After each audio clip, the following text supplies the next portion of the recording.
নমস্কার। শিবাজিদার আড্ডাখানায় শ্রীমদ্ ভাগবত গীতার আলোচনায় আজ ষড়বিংশতি পর্ব। ওম নারায়ণং পদ্মভবং বশিষ্ঠং শক্তিং চ তৎপুত্র পরাশরং চ ব্যাসং শুকং গৌড়পাদং মহান্तं গোবিন্দযোগীন্দ্রমথাস্য শিষ্যং শ্রীশঙ্করাচার্যমথাস্য পদ্মপাদं চ হস্তামলকं চ শিষ্যं तं तोटकं वर्तिककारमन्यात् अस्माद्गुरौ सन्ततमानतोऽस्मि। ॐ पार्थाय प्रतिबोधितं भगवता नारायणेन स्वयं व्यासेन ग्रथिता पुराणमुनिना मध्ये महाभारतम् अद्वैतामृतवर्षिणीं भगवतीम् अष्टादशाध्यायिनीम् अम्ब त्वामनुसन्दधामि भगवद्गीते भवद्वेषिणीम्। वसुदेवसुतं देवं कंसचाणूरमर्दनं देवकी परमानन्दं कृष्णं वन्दे जगद्गुरुम्। अथ श्रीमद्भगवद्गीता तृतीय अध्याय कर्मयोग। आज শ্রী ভগবান বলছেন একটি অত্যন্ত বাস্তবসম্মত কথা। यत् यत् आचरति श्रेष्ठः तत् एव इतरो जनाः स यत् प्रमाणं कुरुते लोकस्त्वद् अनुवर्तते। যে দেখো কোনো সমাজের, কোনো সম্প্রদায় অথবা পৃথিবীর কোনো শ্রেষ্ঠ ব্যক্তি যা আচরণ করেন অন্য লোকেরা তার অনুকরণ করে, তিনি যাকে প্রামাণ্য বলে মর্যাদা দেন অন্য লোকেরা তাকেই মেনে নেয়। ফলে যিনি আত্মজ্ঞ বা ব্রহ্মজ্ঞ সমাজে আছেন তার এমন কোনো ব্যবহার করা উচিত নয় যা ওই মানুষদের, সাধারণ মানুষদের জীবনের রাস্তায় চলার বিপরীতমুখী। তার উদাহরণ উনি দিচ্ছেন 22 নম্বর শ্লোকে, ন মে পার্থাস্তি কর্তব্যম ত্রিষু লোকেষু কিঞ্চন নানবাপ্ত্যম অবাপ্তব্যম বর্ত এব চ কর্মণি। উনি বলছেন, হে পার্থ, ত্রিলোকে আমার কোনো কর্তব্য কর্ম নেই অথবা আমার প্রাপ্তব্য বা অপ্রাপ্তব্য কোনো বস্তু নেই, তবুও আমি লোককল্যাণের জন্য সর্বদা কর্মে ব্যাপৃত আছি, কর্মত্যাগ করিনি। উনি কি বলছেন? বলছেন যে ওই যে আগের আত্মজ্ঞ ব্যক্তিদের কথা, যে তারা আত্মাতেই, তারা নিজেতেই তৃপ্ত, তারা নিজেতেই প্রীত, তাদের সারা দুনিয়ার কাছ থেকে কোনো প্রয়োজনের অপেক্ষা নেই, অতএব তাদের কোনো কর্তব্য কর্ম নেই। তারা সহজ জীবনকে সহজভাবে গ্রহণ করেছেন, স্বাভাবিকভাবে গ্রহণ করেছেন। তারা তাদের অহংকার দিয়ে, তারা তাদের চাহিদা দিয়ে প্রকৃতির যে প্রবাহ, সেই প্রবাহে কোনো বাধা সৃষ্টি করেন না। ফলে তাদের কোনো প্রয়োজন নেই, আমারও কোনো প্রয়োজন নেই তিন লোকে আমার প্রাপ্তব্য বা অপ্রাপ্তব্য কোনো বস্তু নেই। আমাকে এই জিনিসটা পেতে হবে অথবা আমার ওই জিনিসটা পেলেও না, নেই। কিন্তু তাও দেখো আমি সর্বদাই কর্ম করি। এখানে একটু আ মজার কথা মনে পড়ে যাচ্ছে জানেন? আম একদিন লাটু মহারাজকে ঠাকুর দক্ষিণেশ্বরে জিজ্ঞেস করছেন, "লেটো, বলতে পারিস ভগবান ঘুমায় কিনা?" তো সে প্রশ্ন শুনে তো লাটু মহারাজের চক্ষু স্থির। ভগবান কি করেন না করেন সে এখন আমি কি করে জানব? সুতরাং সরলতার প্রতিমূর্তি লাটু মহারাজ তিনি পরিষ্কার বললেন, "হামনে জানে না।" তখন ঠাকুর হেসে বলছেন যে, "ওরে সবাই ঘুমায়, সবাই বিশ্রাম নেয়। কিন্তু ভগবানের বিশ্রাম নেওয়ার জো নেই। তিনি বিশ্রাম নিতে গেলে আবার এই জগতে প্রলয় হবে কিনা, তাই তিনি বিশ্রাম নিতে পারেন না।" তো সেই আর কি।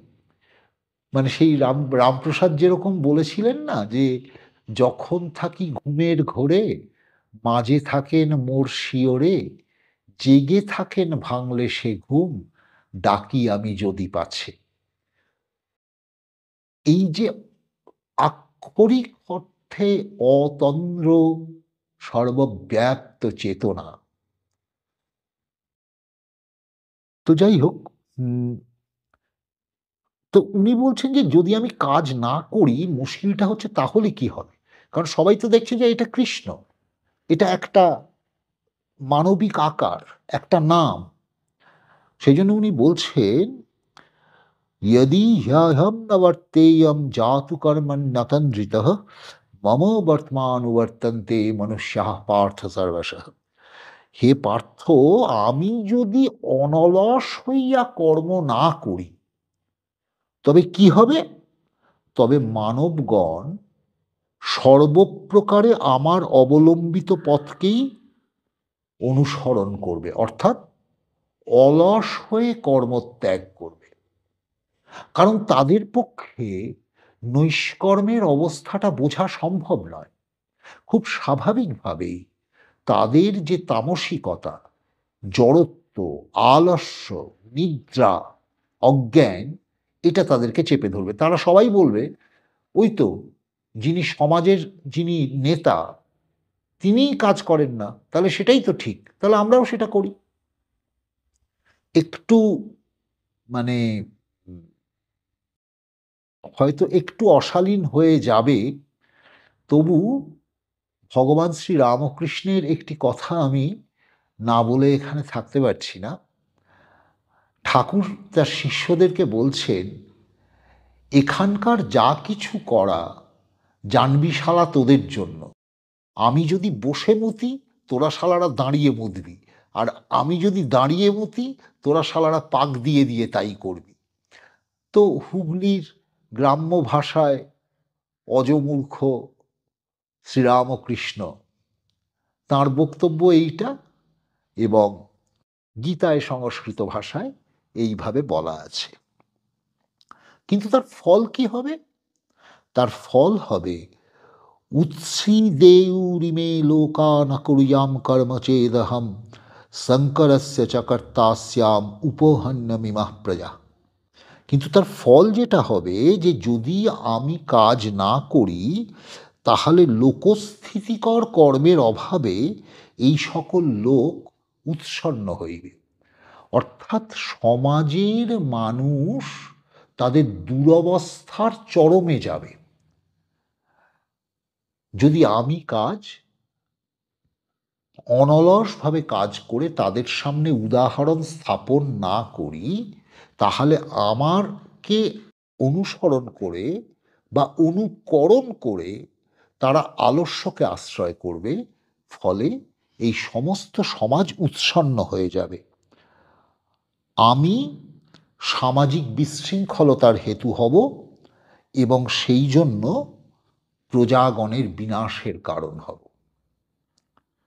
সমস্ত সামাজিক বিধিবিধান ভেঙে যাবে এবং মানুষের ভেতরকার যে আদিম পশুত্ব তা দাঁত নখ বিস্তার করবে, খুব স্বাভাবিকভাবেই যা হবে তা হচ্ছে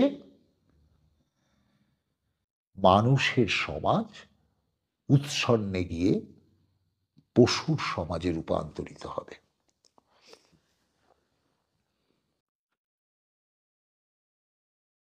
এইবারে উনি বলছেন, সেই জন্যে সিদ্ধান্ত দিচ্ছেন, সক্ত্যঃ কর্মণ্য বিদ্বাংস যথা কুর্বন্তি ভারত কুর্যাদ বিদ্যাংস্তথা সক্তশ্চিকীর্ষু লোক সংগ্রহ।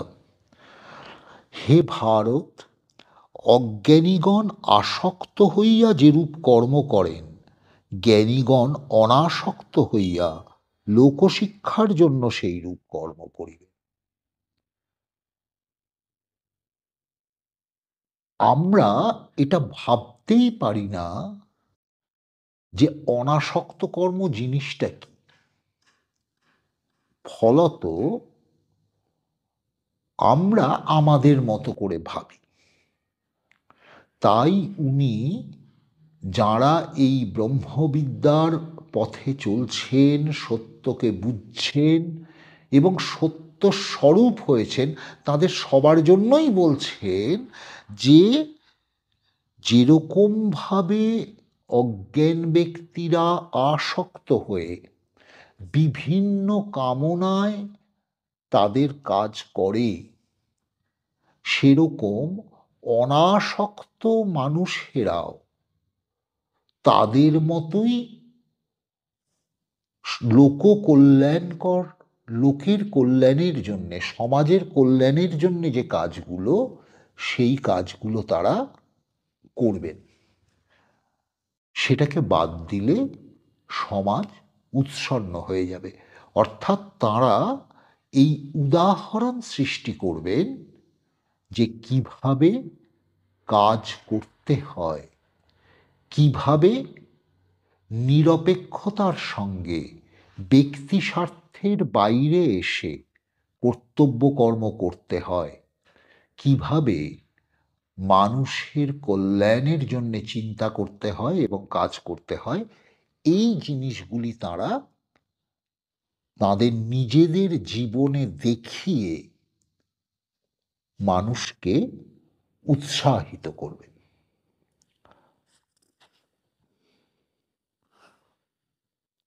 এবং উনি বলছেন, ন বুদ্ধিভেদম জনয়েদ অজ্ঞানম কর্মসঙ্গিনাম योषयेत् সর্বকর্মাণি বিদ্বান যুক্ত সমাচরণ। জ্ঞানীরা কখনো অজ্ঞানীদের বুদ্ধিভেদ জন্মাবেন না। তারা অবহিত চিত্তে, মানে সমস্ত কিছু জেনে শুনেই সকল কর্ম অনুষ্ঠান করিয়া জ্ঞানহীন দিগকে কর্মে প্রবৃত্ত করিবেন। তারা জানেন যে এই কাজ করাটাই জীবনের মূল উদ্দেশ্য নয়। নাম, যশ, ধন, প্রতিষ্ঠা আদির জন্য কাজ করা জীবনের উদ্দেশ্য নয়, কিন্তু তবুও মানুষকে তামসিকতা থেকে, জড়ত্ব থেকে, আলস্য থেকে টেনে বার করবার জন্য, মানুষের বুদ্ধিকে, মানসিকতাকে আরো আরো বেশি ক্রিয়াশীল করার জন্য, আরো আরো বেশি লোকের কল্যাণের জন্যে, সামগ্রিক কল্যাণের জন্যে, সমাজের কল্যাণের জন্যে নিয়োজিত করার জন্য তাঁরা কখনো অজ্ঞানীদের বলবেন না যে আর এসব কাজ ফাজ কিছু না, আসল জায়গা তো হচ্ছে নৈষ্কর্ম। এটা তাঁরা বলবেন না। তাঁরা নিজেরাও কাজ করবেন এবং অন্যদেরকেও কাজে উৎসাহিত করবেন। এইটি খুব খুব গুরুত্বপূর্ণ কথা। আপনি একজনের কাছে গেলেন রাস্তা জানতে, সে তোমাকে বলল তুমি কিছু না করার চেষ্টা করো, সমস্যা হয়ে গেল। সে কিন্তু আপনার স্তরটা জানল না, সে কিন্তু এই সরল সত্যটা স্বীকার করল না যে কাজের মাধ্যমে পিউরিফিকেশন হতে, হতে একটি সোল এগোবে। সে যেই মুহূর্তে আপনাকে এটি বলল, সেই মুহূর্তে আপনি কর্তব্য কর্মে অবহেলা করে নিজের প্রকৃতির বিরুদ্ধে গিয়ে যেই মুহূর্তে হাত পা গুটিয়ে বসতে চেষ্টা করলেন, কি হলো? আপনার প্রকৃতির বিরুদ্ধে যেহেতু আপনি চলতে আরম্ভ করলেন, সেই জন্য আপনি নিজে ধীরে, ধীরে একটি জড়ত্বের আবরণে নিজেকে মুড়ে ফেললেন। অথবা প্রবল সংশয়ে দিকবিদিক হারা হয়ে আপনি এমন কিছু কাজ করতে আরম্ভ করলেন, যা আপনার নিজের অথবা অন্যের জন্য ক্ষতিকর। তাই উনি বারবার বলছেন, "ন জনয়েৎ বুদ্ধিভেদমজ্ঞানম কর্মসঙ্গিনাম।" জ্ঞানী কখনো অজ্ঞানীর বুদ্ধিভেদ জন্মাবেন না। তিনি তাকে কর্মে উৎসাহ দেবেন, কল্যাণকর কর্মে, মঙ্গলকর কর্মে প্রোৎসাহিত করবেন। যেটা স্বামীজি বারবার বলছেন, ধ্যানের নামে ঘুমোনোর তুলনায়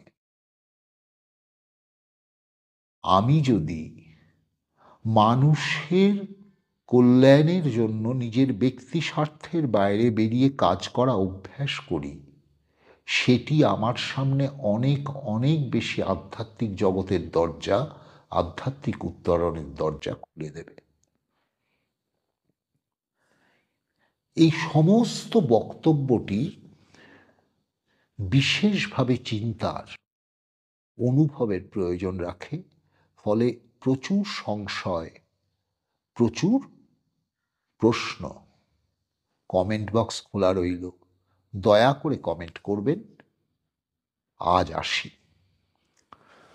ॐ शान्ताकारं भुजगशयनं पद्मनाभं सुरेशं विश्वाधारं गगनसदृशं मेघवर्णं शुभाङ्गं श्रीलक्ष्मीकान्तं कमलनयनं योगिभिर्ध्यानगम्यं वन्दे विष्णुं भवभयहरणं सर्वलोकैकनाथम्।